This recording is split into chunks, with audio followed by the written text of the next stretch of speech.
average right now is a 7.5% increase. They're going up pretty high on insurances, primarily because of the cyber attacks and the cyber insurance issues. But we've been able to stay under that, and so our rate is about 3.5% lower than what the average is. Item K is to approve agreement with Frontline Technologies. This is for absence and professional development management software. That's how we track the absences for all our employees as well. Item L is to approve our TransFinder agreement with TransFinder Corporation. That's for our transportation routing software. Item N is to approve the PSBA membership for 21-22 school year at a rate of $9,720, and the policy package in addition at $1,250.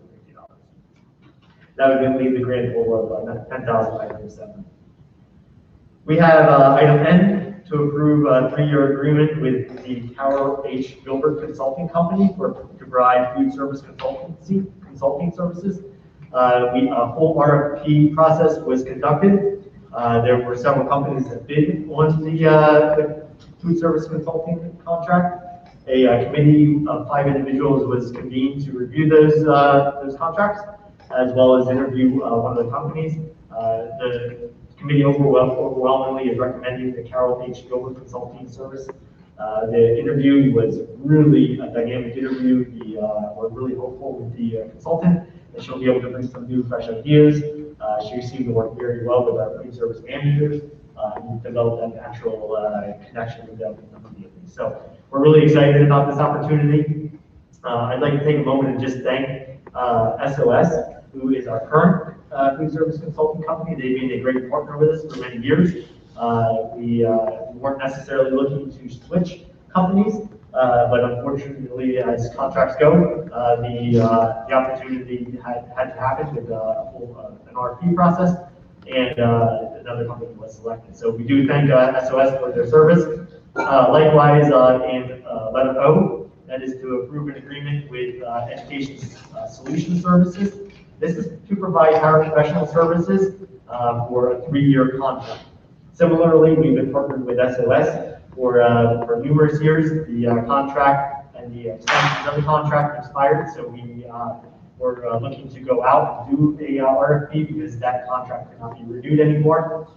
As we went through the full-blown RFP process, again, similarly, a committee was convened based off the criteria in the RFP. That was reviewed, interviews were conducted, and the Education Solution Services was the company that was selected to be part of the Rainier Wayne School District for the next 3 years.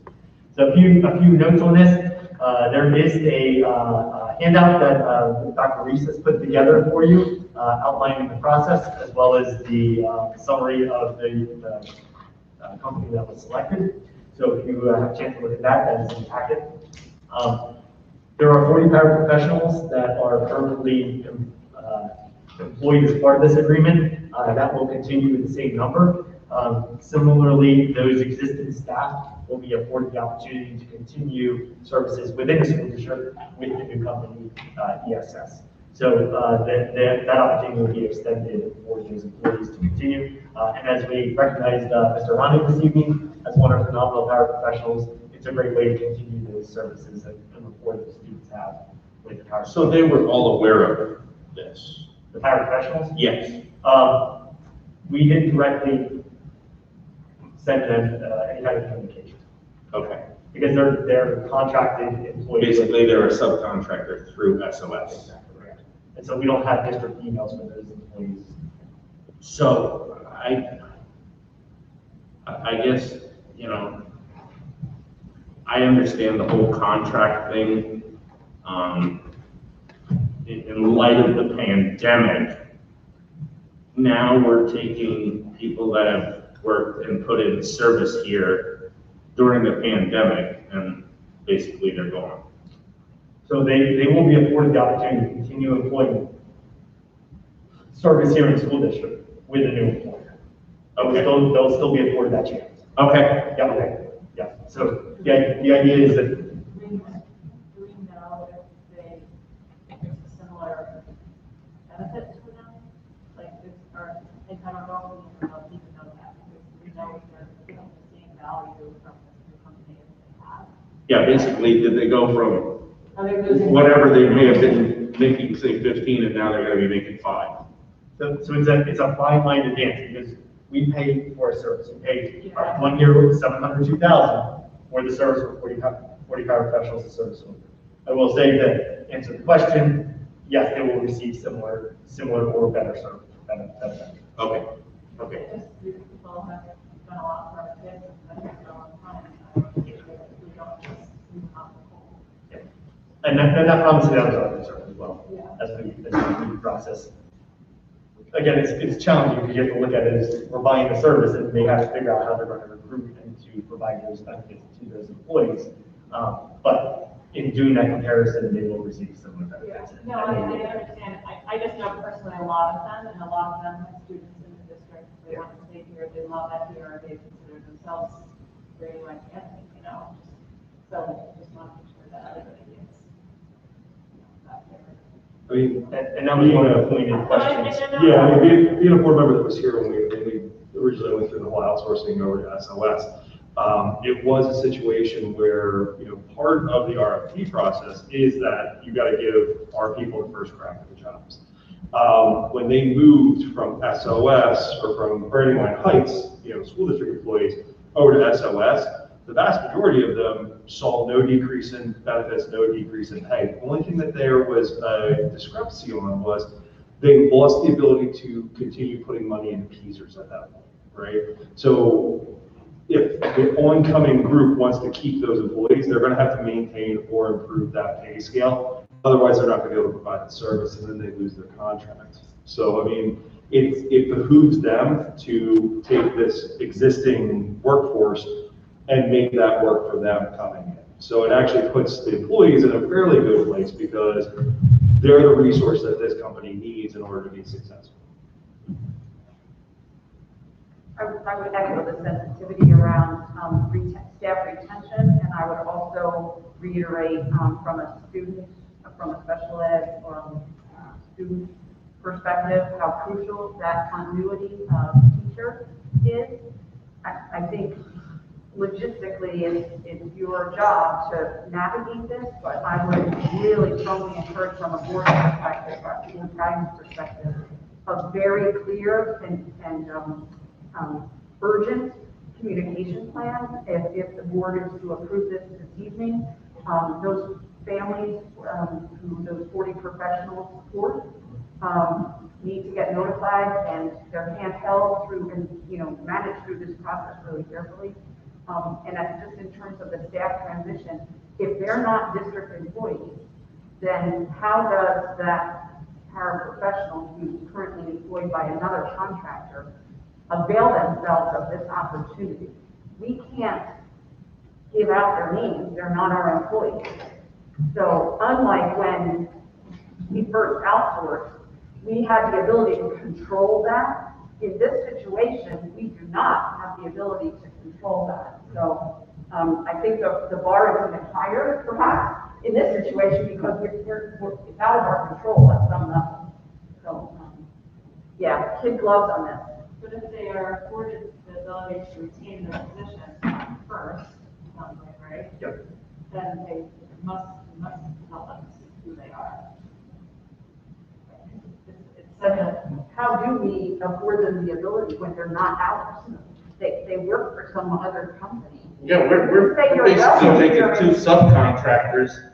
Subcontractor A has this employee, subcontractor B has these employees. In my opinion, does subcontractor A employees need to quit subcontractor A and get hired by subcontractor B to be in Brandywine Heights is my question. Yes. So you guys, everyone and all the comments here are spot on. I really appreciate the sensitivity.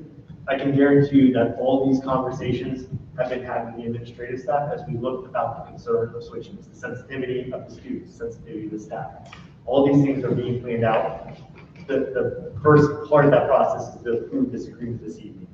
Then it's the process of transitioning the employees and giving them affording them the opportunity of developing a communication plan. That's what everyone's talking about, the right things here, about two companies and how we deal with it. Those communication plans are occurring with Dr. Reese, with the new proposed new company.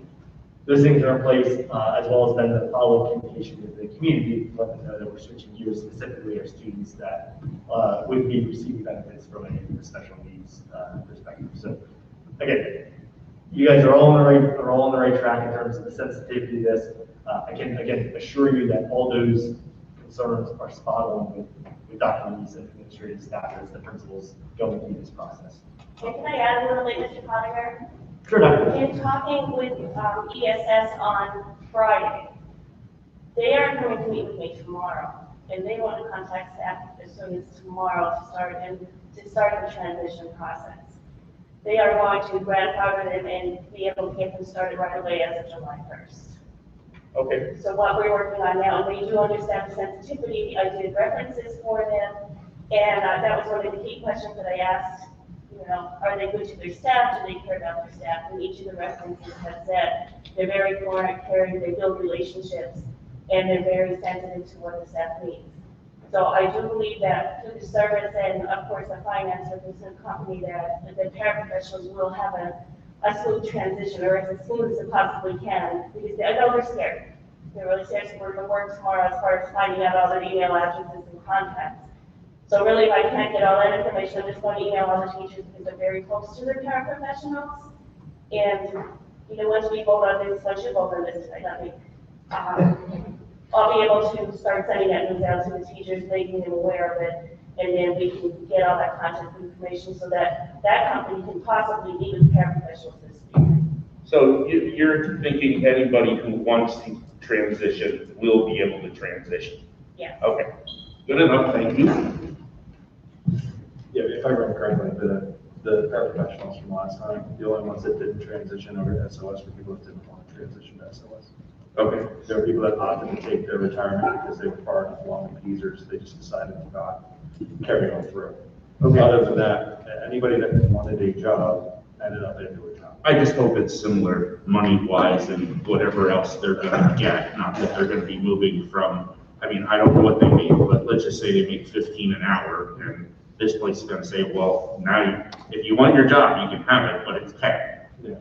That's my concern. I don't think you're gonna see that, they'll lose employees at that point. And again, the employees are the most important resource for them to be able to capture in order to be successful in this district. I mean, realistically, it's no different than if, you know, if DECA was doing outsourcing, or all the outsourcing that they would have products, you know, I mean, it's the same general principle. I mean, if I was that company, if I was working for them, you know, we have all of our people listed online on a staff director. You know, you have a picture and a job description of just about everybody in the district. So I would have already been capturing that information. I hope they're smarter than me. It sounds like Andrew and Dr. Reese have pretty good handle on moving forward and the sensitivity. Absolutely. Item N, would make strategic decisional shifts. Just to Mr. Beaver's point, at the bottom of this one pager, there is a bullet point that says, employees will receive an increase in their hourly wage. So your concern, according to this, is that's all. Okay.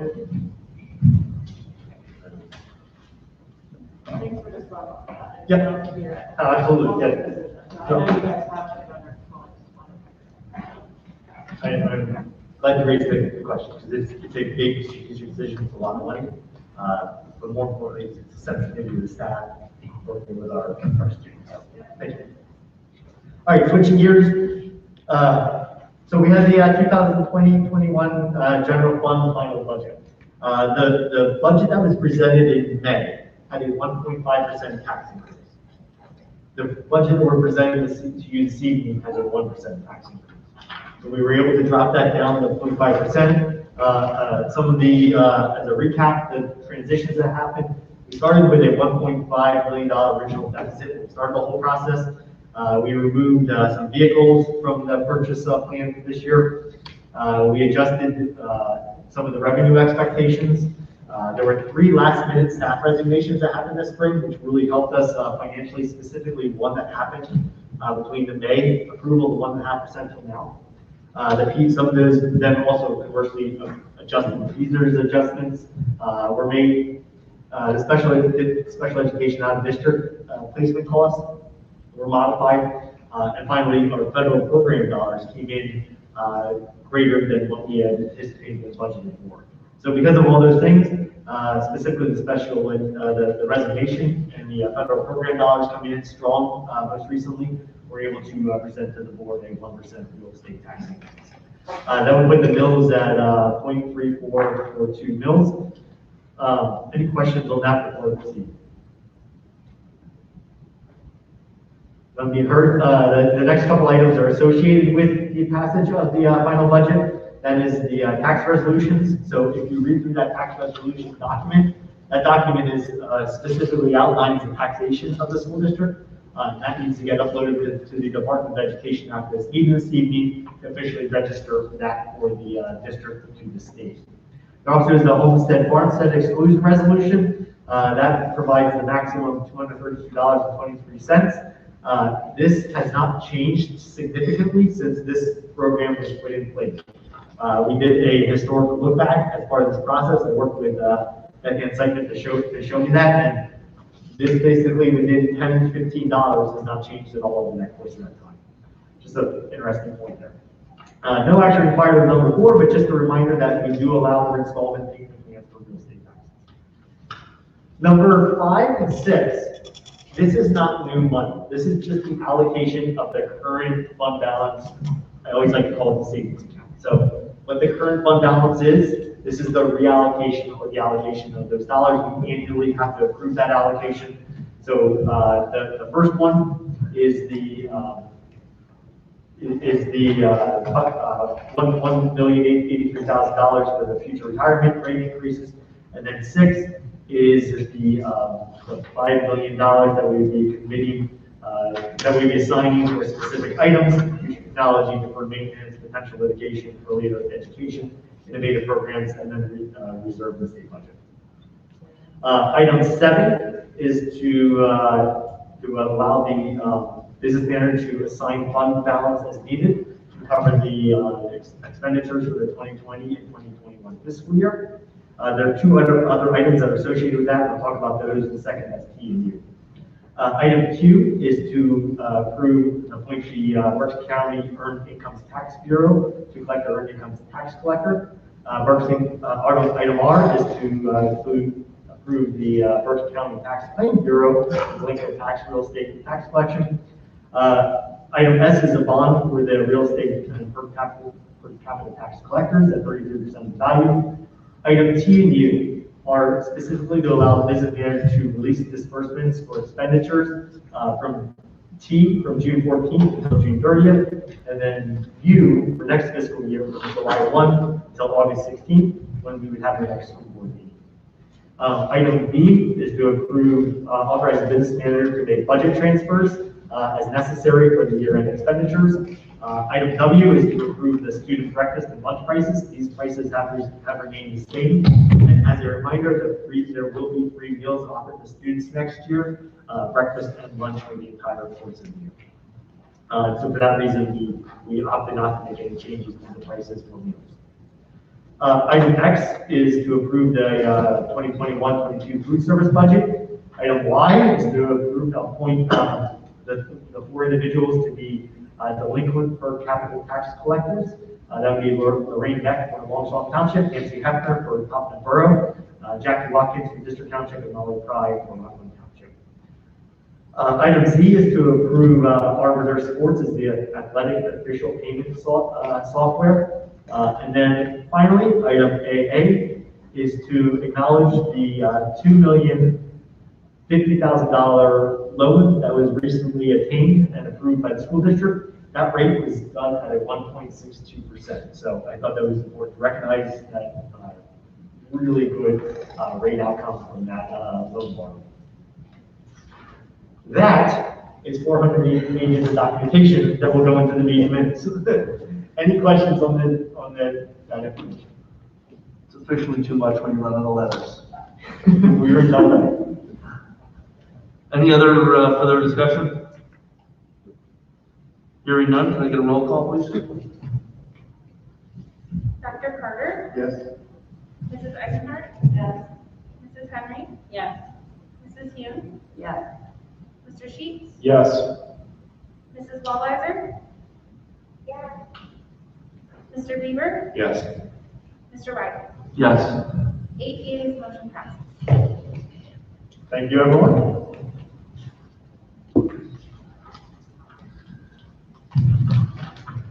All right, can I get a motion and a second for the superintendent report? So move Sheets. Beaver second. Not nearly as long. Superintendent's report. Item A is to approve the graduates. There's 94 graduates that would be approved this evening for 2021. Just a sidebar, wonderful graduation ceremony. I really liked the venue that we did, the field house. Dr. Carter, as a parent, hopefully you enjoyed it.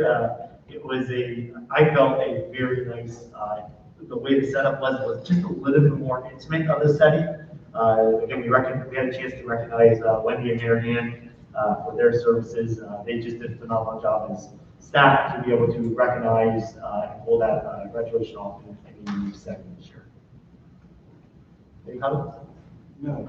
Everyone knows fine. Item B is to allow, similar like with the business operations side of it, to allow the business manager to approve bills. This would be allow myself to make employment commitments to qualified applicants. Those employment commitments would then be ratified at the August 16th meeting, but this would help us lock in individuals before that August 16th meeting, which is really important when we want to make sure we hire those people. Item C is a revision to the ESY program that is simply to add 2 additional support staff. Item D is a dual enrollment agreement with RAC. Item E is to approve the exploratory curriculum. That is the new program that we're going to be instituting this year for grade 8 for the students who get a quarter of a year of Latin, a quarter year of German, a quarter of Spanish, and then a quarter of exploration type programming. So that curriculum is embedded in there for all 4 of those programs. Item F is a revision to the SWEET program, and again, simply to add an additional placement of the Rodale Institute. And then item G is to approve this is new to the school district, dual enrollment agreement with Albright College. And this will allow us to, what dual enrollment program is with Albright, is it's an engineering innovations program, heavily focused on the business side.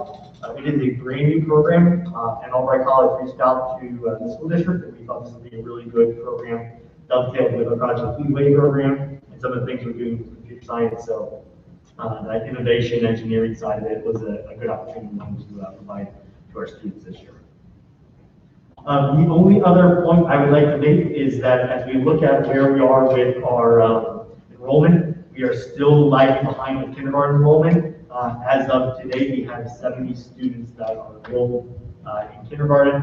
So we're going to continue monitoring that. If that remains as it is, we would be looking to possibly shift one of the kindergarten teachers to another grade for 1 year, and then of course bring that back down. That would give us 17.5 students per class. And then, again, if that would continue to rise, we would closely monitor, just leave that as the 5 kindergarten teachers. I'll continue to let the board know the progress of that, but again, only 70 at this point, which is definitely concerning from where we predicted it would be. Any further discussion from the board? Hearing none, can I get a roll call, please? Mrs. Eisenhardt? Yes. Mrs. Henry? Yes. Mrs. Hume? Yes. Mr. Sheets? Yes. Mrs. Walliser? Thank you, Mr. Walliser. Mr. Bieber? Yes. Dr. Carter? Yes. Mr. White? Yes. 8 yeas, motion passes. All right, moving on to personnel report. Can I get a motion and a second? So move Sheets. Beaver second. Perfect, gentlemen.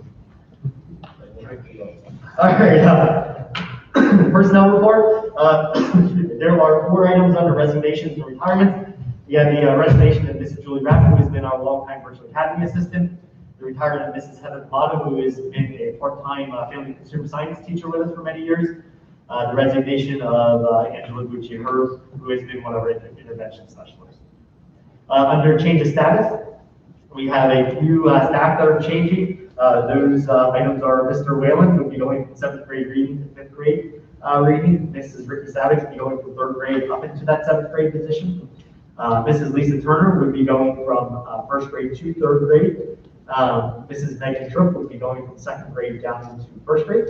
And then Miss Jenny Lee Miller, who we had a chance to recognize this evening, would be moving from a three-quarter time art position to a full-time art position. We have some changes for support staff as well. Those changes include Mrs. Paige Kowaleski moving from the athletic secretary to the assistant athletic director manager role, and then Mrs. Laura Farkas moving from the secretary to the high school principal to the administrative assistant to the high school principal and virtual academy director and management role. So we've been talking about the virtual academy director and management role, and most recently with the resignation of Mrs. Rapp, we took a look at what we could possibly do strategically with our staff, and decided that this would be a really good opportunity to partner in the roles between Mr. Jinich's support and Mrs. Honich's support for the Virtual Academy program, talking with the employee and developing a job description for that. We feel that this is a perfect fit for the individual to help them grow in their abilities, and then be able to support both leaders within the school district. So we are recommending that change for the board this evening. Any questions on the change of status before I move forward? Item C is for appointments. The appointments presented this evening are for professional staff, Ms. Olivia Lambert, which is a school psychologist position. We are lucky to have her. She came to us as an intern, did a phenomenal job, and now we are able to slide her into the permanent position that had been opened. We have the approval of Mr. Scott Harvey, who has been serving as a long-term sub for us for 2 years and has done just a phenomenal job with us on the gifted support side as well as the English side. We have the recommended candidates and staff members to support the support program. There are 164 students signed up for that program, which is just we never would have expected that, but it's just wonderful to see that opportunity grow. Another change that we're really excited about is that we've always offered the opportunity for summer student custodial staff. This year we have 14 students that signed up to be working for the school district this summer, which is, again, just a wonderful way to support, especially with all the moves that are happening with the third grade back out in the elementary school, reconfiguring the elementary school after the whole construction project. This will be a great opportunity for them, and they'll be partnered specifically with our custodial staff so that there's a mentor there to help them be able to monitor and show them how to be good employees within the school. We have the appointment of a new elementary school secretary, and that would be Mrs. Kayla Conrad, so we're excited to be hoping adding her to the team. We also have long-term substitutes. So as Mrs. Hunnish mentioned earlier, we were able to have 3 staff members, full-time staff members, run our virtual academy just because of the sheer number of students. This year, we don't have quite as many, but there are a few students that are continuing and wishing to continue with the virtual academy. And so it has prompted a need, at least for a temporary role, of a 0.5 position there. We're going to ask Mrs. Lauren Haas to be coming back for that position. Under 4 co-curricular appointments, there is the 21-22 athletic coach recommendations. As a recommendation was made to the school district to consider adding resignations to the list of support staff, or specifically for coaches. We hadn't reported resignations previously, and so if you look at that spreadsheet, the resignations of our coaches are now listed at the bottom. We'll continue that on a monthly basis, just so that the board is aware of any recent resignations that might come about from our coaches. Similarly, there are some additional paid co-curricular positions that are listed there. For sake of time, I don't think I need to go through all these, but those have not changed from when we originally presented to the school board. Item E1 is to approve a maternity leave for an employee that would run until February 1st, 2022. And so we will be backfilling that with a long-term substitute that Ms. Kelly is currently interviewing for. Item F is to grant tenure to 5 of our staff members. So we're excited to be offering this to Mrs. Megan Harrison, Ms. Samantha McLean, who is our high school life skills teacher. She was here with us earlier this evening. Mr. Antonio Reagans, who currently is filling the Dean of Students position. Ms. Carly Bell, who is one of our first grade teachers. And Mrs. Corey Zitterman, who is one of our learning support teachers. Item 2 is to approve, F2 is to approve additional days over the summer for work for our school psychologists, guidance counselors, and these students. Item F3 is to approve the 21-22 salaries for our academic administrators, for our managers, and specifically for our support staff. So those are all listed under that agenda item.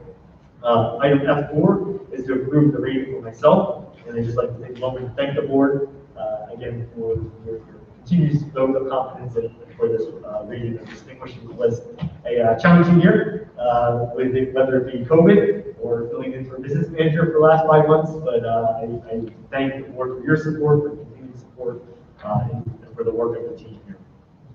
Item 5 is to approve the substitute starting rates. So the starting rates for substitutes, as well as item 6 is the regular starting rates for positions for our support staff. Again, these are the starting rates, will remain the same. We're recommending to the board to keep this the same for next year. Item 7 is to approve clearances, to approve additional bus drivers.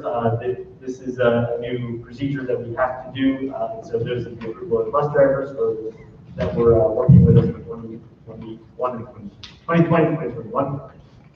And then item 8 and 9 go with the item we just discussed, which is to approve the creation of a virtual program assistant, and then to approve the creation of the administrative assistant to the high school principal and the virtual academy director.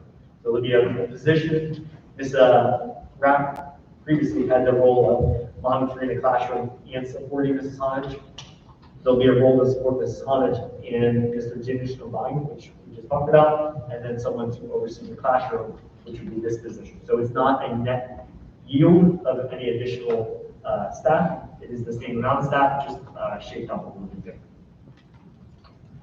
And then item 10, we have Mrs. Doug Verico with us this evening. We are excited to be recognizing her and hopefully hiring her as our new business manager. It would be a 3-year employment contract. This Doug Verico comes to us with background in the Quakertown School District, working in the side of business management we don't usually find, which is food service, transportation, the logistical side. And then she went to Palisades and picked up all the financial side of school finance. And she really comes to us as that full package of what we look for in our business manager. So this is a great opportunity. The interview committee is recommending her to the board for considerations. That is the extent of the personnel report. Any additional discussion from the board? Hearing none, can I get a roll call? Mrs. Henry. Yes. Mrs. Hume. Yes. Mr. Sheep. Yes. Mrs. Walliser. Sorry. Yeah. Sorry, Mr. Muller. Mr. Beaver. Yes. Dr. Carter. Yes. Mrs. Eisenhardt. Yes. Mr. Wright. Yes. 8 yeas, motion passed. All right. Moving on to ratification of collective bargaining agreement. Can I get a motion in a second? So moved. Sheets? Second, Beaver. Thank you, gentlemen.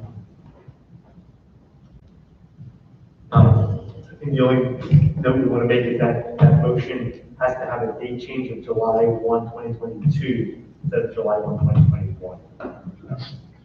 Yep, I'm fine with that. I'm fine with that as well. Thank you, Joe. So we'll go to break for an executive session Yes, sir. to discuss negotiations and there potentially with maybe some action taken after the executive session. All right. Am I allowed to go, or should I stay here? You can help. Well.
Okay, let's go.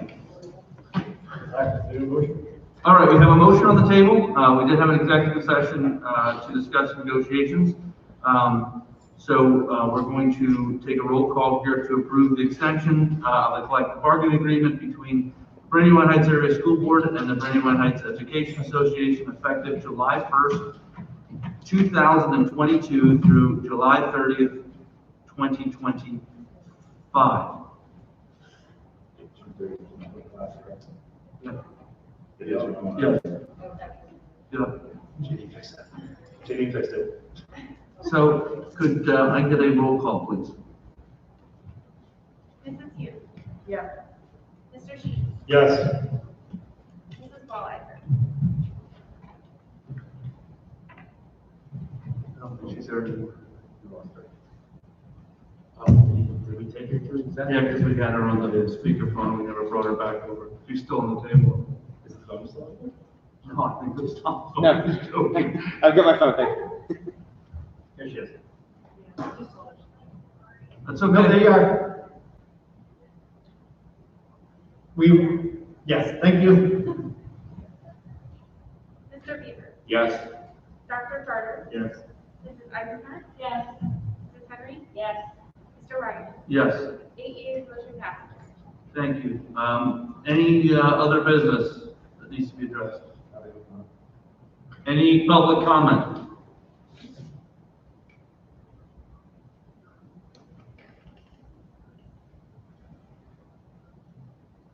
Any further board discussion? Adjournment. Can I get a motion in a second? So moved. Second. There you go.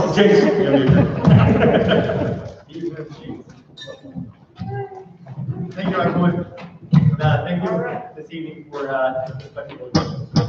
We don't meet in July, right? we do not, our next board meeting is August 16th. Unless you want to. Yeah, No, I doubt I'll be here in August, but just trying to get the date in my head. Sure. Trying to explain yourself. Congratulations, Nicole. I know.